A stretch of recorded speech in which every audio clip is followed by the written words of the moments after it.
In the heart of West Africa, a fire is raging. It's a conflict that has displaced millions, claimed countless lives, and pushed an entire nation to the edge. For years, Burkina Faso was caught in a seemingly unwinnable war against brutal insurgent groups.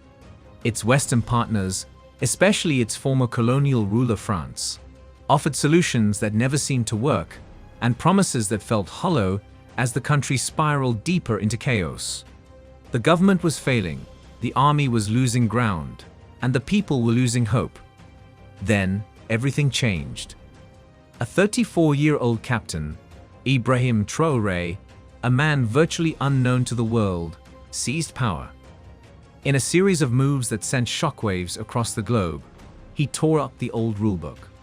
He kicked out French troops, severed long-standing military pacts, and turned his back on the West. In their place, he forged a powerful new alliance with a rising global player, Turkey. This is the story of how Turkey's game-changing war drones didn't just give a nation a fighting chance. They ignited a geopolitical firestorm that is now reshaping Africa. So what makes these drones so effective? And why was this a deal the West never saw coming? To really get the scale of this shift, you have to understand just how deep the crisis in Burkina Faso was. This wasn't a simple policy change. This was an act of desperation from a nation fighting for its life. The country was in a freefall that had been picking up speed for nearly a decade. The violence started spreading around 2015, spilling over the border from Mali as extremist groups linked to Al-Qaeda and ISIS took root in the country's vast, ungoverned spaces. What started as attacks in the north quickly spread, swallowing entire regions. By the early 2020s, the situation was catastrophic. The government in the capital, Ouagadougou, had lost control over huge chunks of its own territory. Some estimates suggested over 60% of the country was a no-man's land where jihadist groups roamed free. For the people caught in the middle, life became a living hell. Villages were burned, civilians massacred, and fear became the new normal. This violence triggered a humanitarian disaster. Millions were forced to flee their homes, becoming refugees in their own country, crammed into overflowing camps near the few remaining government-held cities. These cities, like Djibo in the north, became islands besieged by insurgents, with people inside facing starvation. The national economy, already weak, was crippled. Farmers couldn't reach their fields, trade routes were severed, and all the state's money was being poured into a war it was clearly losing.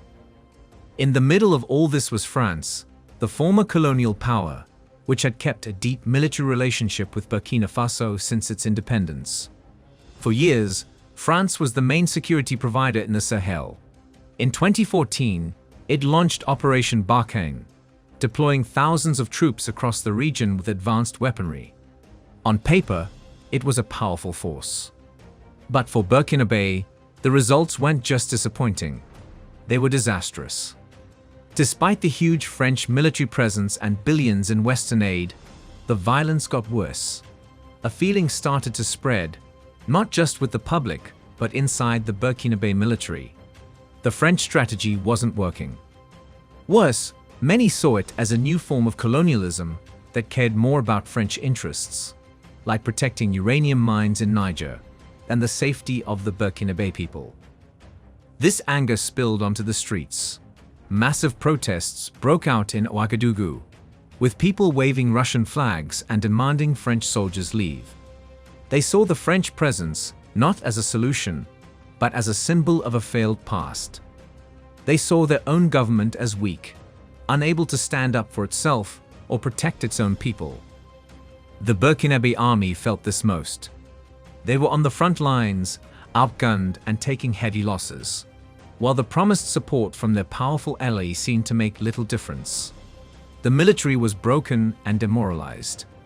This mix of national despair, military frustration, and public anger was the perfect ground for a revolution. The nation was desperate for a new leader and a new plan.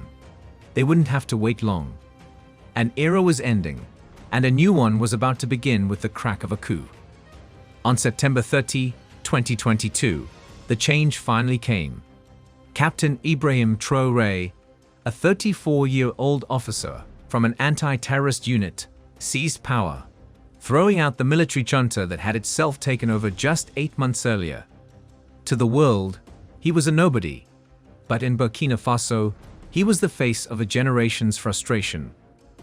At 34, Traoré became the youngest head of state in Africa, and people immediately compared him to another young captain who took power in the country 4 decades earlier, the revolutionary icon Thomas Sankara.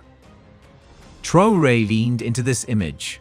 He spoke about Pan-Africanism, anti-imperialism, and total sovereignty. He said Burkina Faso wasn't just fighting terrorists, but also the imperialist forces that kept the nation at war to plunder its resources. This wasn't the careful language of past leaders. This was the language of revolution.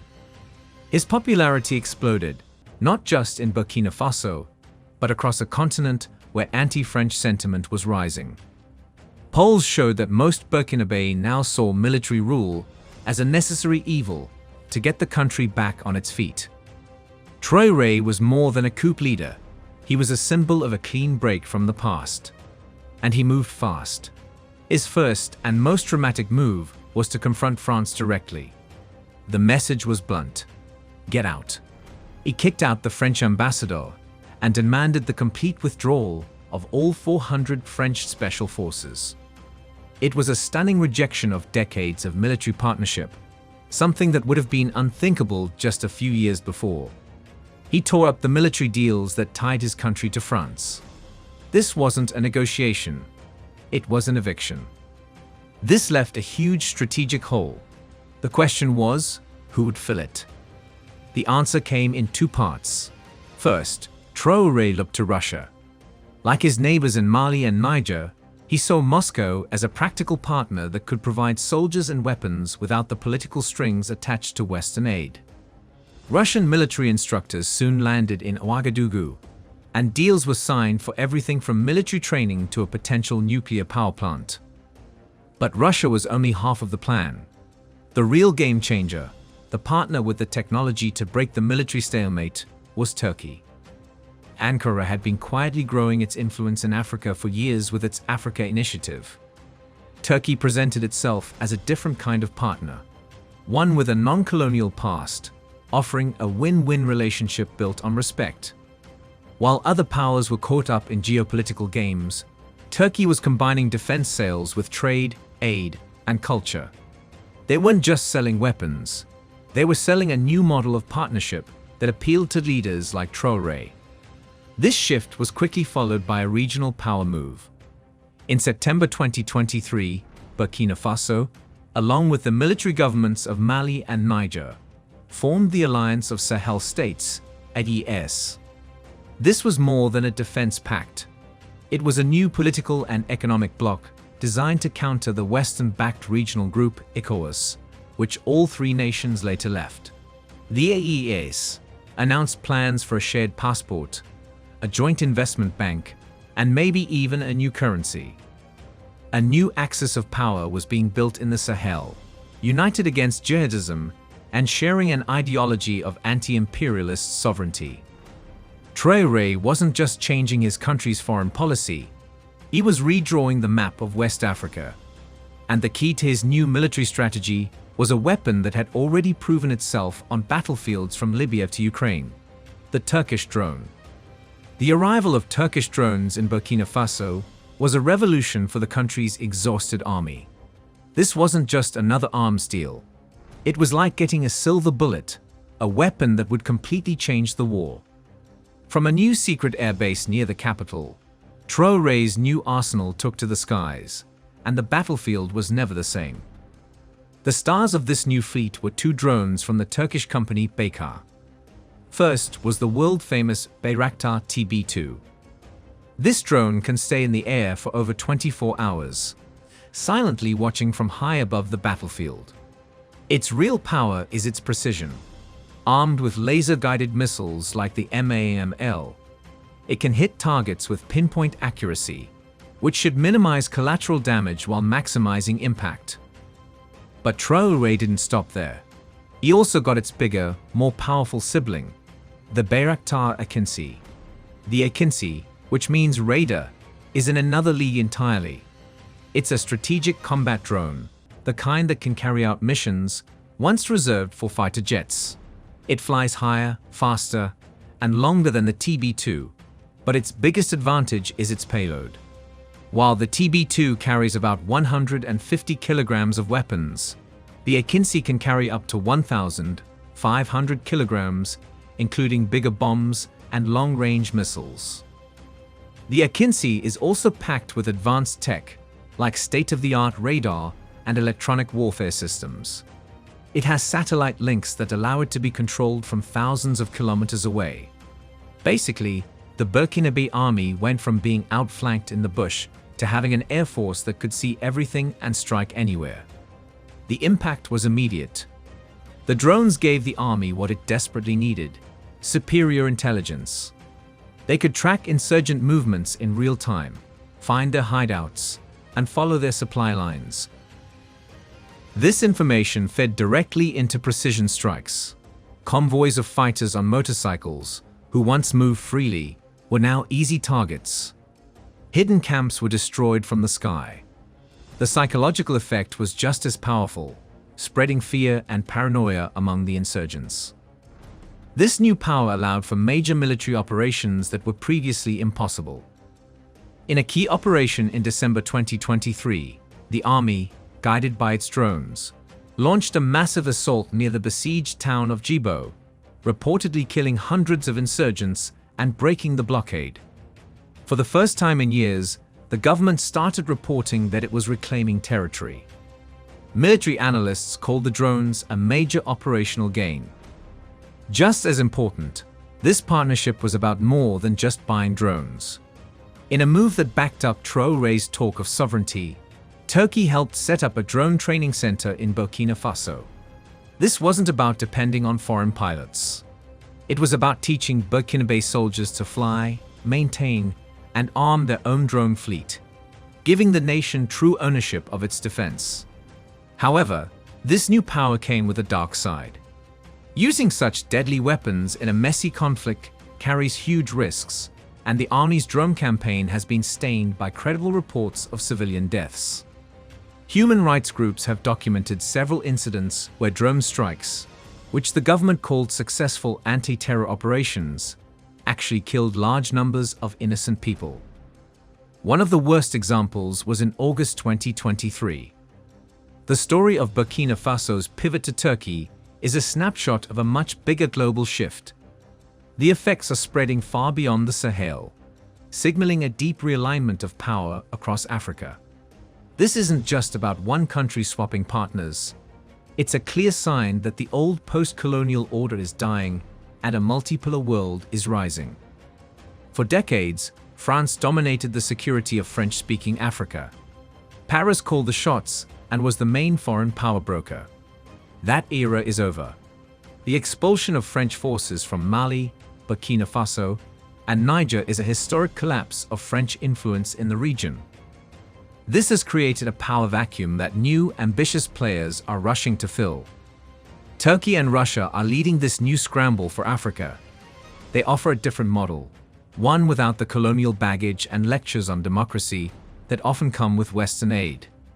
They work with governments the West avoids, like Traoré's junta, offering practical military and economic support in exchange for access and resources. For Turkey, this is a calculated expansion of its global footprint, positioning itself as a key defense partner for a growing number of African nations. Its drone diplomacy has been incredibly effective, providing real solutions that matter more than Western criticism. The Alliance of Sahel States, AES, is the clearest example of this new reality. It's a bloc of nations actively choosing to pivot away from the West and build their own future. This alliance is challenging the very foundations of the regional order, creating a new fault line across West Africa. The West, especially France and the United States, has been caught off guard. Their old leverage is gone, and they're struggling to come up with a response. The withdrawal from the Sahel is seen as a major strategic failure, leaving a void filled by military juntas allied with their geopolitical rivals. Washington and Paris now face a tough choice: either isolate these regimes and push them further toward Moscow and Ankara, or try to re-engage on terms set by these new fiercely independent leaders.